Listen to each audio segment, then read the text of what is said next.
থাকবো। আজকের সবার পরে একটা পতাকায় কারোর যদি কেশাগ্র স্পর্শ করে গুন্ডারা খবর দেবেন। পরের দিন যদি পৌঁছাতে না পারি আমার নাম শুভেন্দু অধিকারী নয়। আমাদের মধ্যে সবাই ভালো থাকবেন। কোন জাত ধর্ম সম্প্রদায় দেখে করেননি।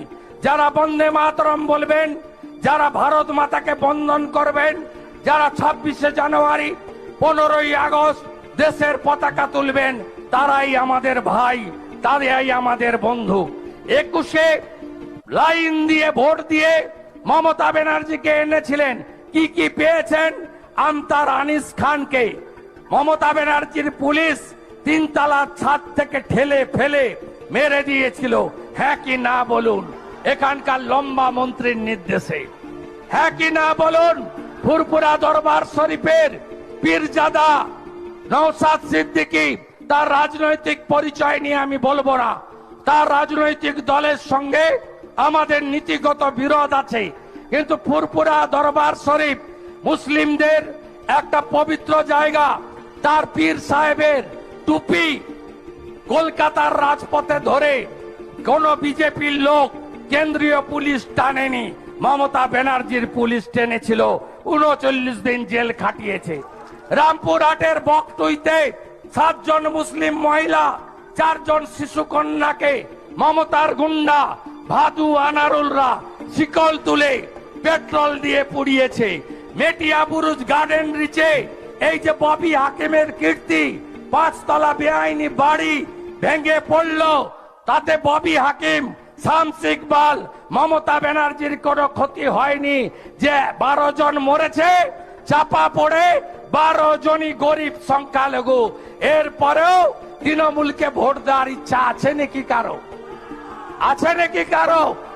তাই বলবো, আসুন, সবকা সাথ, সবকা বিকাশ, সবকা বিশ্বাস, সবকা প্রয়াস, এই যে নরেন্দ্র মোদীর নীতি, এই নীতিকে সামনে রেখে বিকাশবাদকে প্রতিষ্ঠা করার লক্ষ্যে আমরা লড়বো, আমরা জিতবো।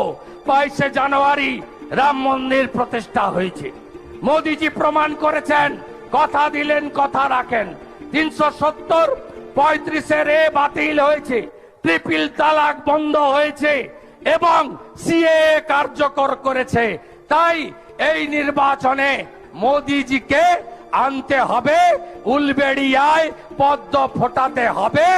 উলবেড়িয়ায় আমি উপর দিয়ে প্রতিদিন যাই আর আসি, উলবেড়িয়ার সাথে ছিলাম, আছি, ভবিষ্যতেও থাকবো। আজকের সবার পরে একটা পতাকায় কারোর যদি কেশাগ্র স্পর্শ করে গুন্ডারা খবর দেবেন। পরের দিন যদি পৌঁছাতে না পারি আমার নাম শুভেন্দু অধিকারী নয়। আমাদের মধ্যে সবাই ভালো থাকবেন। অনেক সংখ্যালঘু ভাই সহ প্রচুর মানুষ যোগদান করছেন। রাজু ঘোষ, নাজিমা বেগম, আমাদের গুলজার খান, সোনু সিং, শ্রাবন্তী মাইতি, ফিরোজ মির্জা, আজাদুল জমাদার, আমাদের শফিউদ্দিন জমাদার, কিরণ মিদ্দা, ইজাম মিদ্দা, সমীরুল শেখ, এরা সবাই বুঝেছেন